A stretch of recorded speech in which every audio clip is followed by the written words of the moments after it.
Hey, how you doing, man? It's John. Good. Hey, John, it's Levi calling. How are you, man? I'm all right. We're about to start off a tour of the U.S. with Slipknot, which starts tomorrow. And so now you have caught me excitingly sitting in my hotel room. Wow, it's going to be a really awesome tour. You guys and Slipknot, it's Megadeth as well, is it? No, we're going to do some dates with Megadeth in November in the U.K. Okay, so it's a bit further on. Oh, yeah. Yes. Anyway, you guys have actually been around for 20 years now. Does it feel like it's been that long in Lamb of God? I know you guys started out as Burn the Priest, but it's still been a while. Well, yeah, it's been more than half my life at this point, but I feel like you're just being cheeky and trying to call me old. No, I mean, No. yeah, sometimes it feels like a long time, but, it still feels fresh. I don't feel like, maybe it's just because I'm lucky enough to have one of the most exciting jobs in the world. But, yeah, it doesn't feel old, but it certainly has been a little while. Yeah, I mean, speaking about keeping it fresh, your new album, it's bloody awesome. I was lucky enough to get a pre-release copy, and it's been pretty much the only album I've been playing in my car and on my iPod lately. It's just, yeah, it's a great album. It's a very Lamb of God album, but then again, there's a few surprises thrown here and there. I guess, how did the album go recording it? Are you proud of it? Absolutely, yeah. I think we try not to ourselves every time we go in to record another record, and I feel like we've done this, although every time we go in, it's kind of like, how are we going to do better than what we just did? Because I've always felt really good about the previous record, but we just went into the same process that we always have, and just going back to the same wells, and we always look for ways to expand that I can't even speak. We're trying to expand what we do, because it's boring if we stay doing the same thing. So, things change up a little bit, but still coming from the same spot, from the same dudes who have, figured out a way to make some heavy music together. Yeah, one of my favourite songs on the album was Embers, and you did that with Chino from the Deftones, and I've been a Deftones fan ever since I was, 10 years older, so I just thought it was so cool, and you guys are pretty different bands, but how did that collaboration come about? Well, when we wrote Embers, there were two endings to the song. One was this super insane heavy metal ending, and another was more of a 90s alternative rock ending. And when it came down, that was the 90s alternative rock ending was what we decided we wanted to go with. And I believe it was Mark Morton and Josh Wilbur, the producer, were discussing what to do on that part vocally. And now I'm sure Mark will correct me if I'm wrong at some point, or maybe he won't care. But from my understanding is that he kind of had the idea, like, man, I wonder if, this is kind of a really cool little 90s alternative rock thing. Chino's voice is perfect for that type of music. I would see if he wouldn't want to lend a hand on this part. And turns out he was interested, so that's how they came about. Yeah, no, it sounds awesome. Like, it's just such a good match. I love his voice, and it just goes so well with the brutality of Lamb of God. Another song on the album, which was a bit of a surprise, was the track Overlord, because it's the first time I've actually heard Randy sing clean vocals, and he kind of reminds me a bit, kind of like Alice in Chains kind of grunge voice. Was that a surprise for you, and were you guys worried that fans wouldn't accept a slower song? Well, to answer that two-part question, yes, that was a surprise for me, because the vocals tend to be the last thing, or more than tend to, they are the last thing that gets put to the music as they come together. And some ideas are kind of thrown around as it happens, but generally speaking, that's all done after the fact. And I remember, Josh, when he was about to play Overlord for me, he kind of sat me down and was like, "Now, I'll tell you something.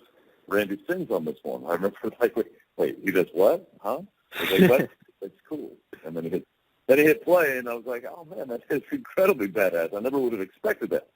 Then to get to the second part of your question, was I worried, or were we worried about what fans would think about that?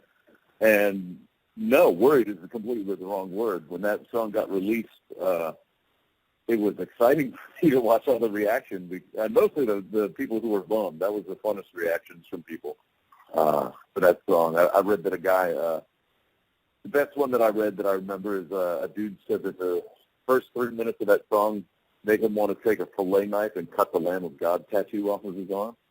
Oh, man. Some people are just so no, extreme, that to me is that's entertaining to me, though. That's hilarious. That is great. Yeah. And we had that big of an effect on that guy twice. Like, he was ready to commit himself for life with a tattoo, and then that 3 minutes of music that we crafted totally bummed him out that hard. To me, that's hilarious. I love those extreme people, but, as soon as a band, does a good produced album, they're all of a sudden sellouts. But I guess you're always going to have, shit talkers at some end of the line. So.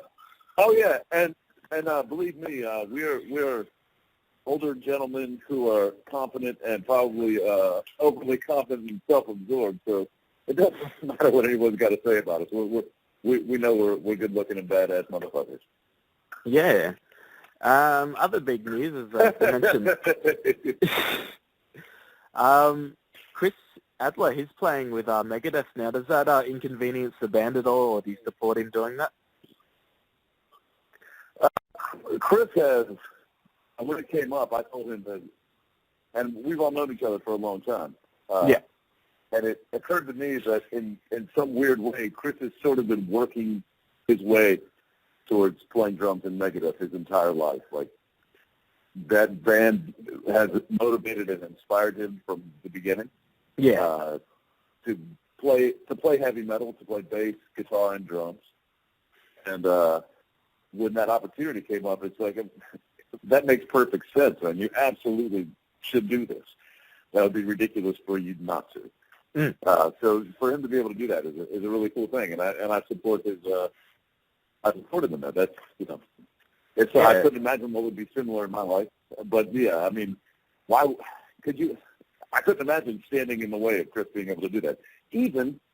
And God, I hope it doesn't, and I'm pretty sure that it won't. But even if it meant it was the end of Lamb of God, that's just what it is, and that totally makes sense. Oh yeah, he learned how to play drums, and he's an amazing drummer. So why not? Yeah, and has he shown you any of the recordings from the album that he's, I think, still working on with Megadeth? Oh man, I don't know if I should say anything about that. I don't want to get anybody in trouble. Yeah, no, best not. I'm sure Dave, you know what he's like, so. We'll not talk about that. Yeah, actually, I don't. Well, feel free to talk about it, and that I waffled. Yeah, no, I'm sure it's pretty badass anyway, and I'm really excited about hearing that. Well, yeah.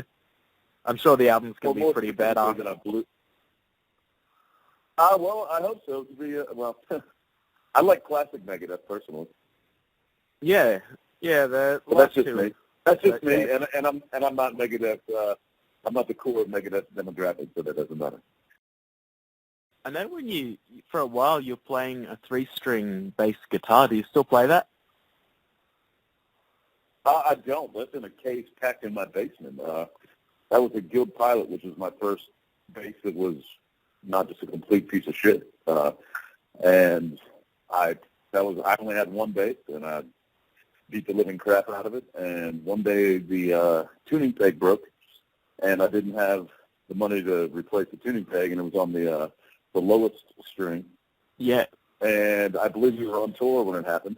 So I just took the high string tuning peg and moved it to the low string tuning peg. Yeah. And never looked back. I just, I never really used that 4th string anyway, and I never understood why people were putting 5 strings on a bass in the first place. So it turned out to be my thumbing my nose at everyone putting 5 strings on their basses. Yeah, I did buy a 5-string bass guitar when I was younger, but to be honest, I never really used that extra string very much. I think I just bought it because it looked cool and metal, but, I had to think of songs to put the note in there, but I didn't use it often. Well, I've definitely used it. I use a 5-string if you're doing stuff that's tuned really low, you got to have a fatter string and something that's set up to hold that so that the note is there. But it's I'm kind of talking out of my ass, making fun of people with 5 strings, but there's a point of having it there. It gives you the root notes underneath, so you can go down and come back up on stuff. And it's just a way to, I guess, to interest up the bass, and there was another octave, or not quite an octave, but there was some lower register notes in it.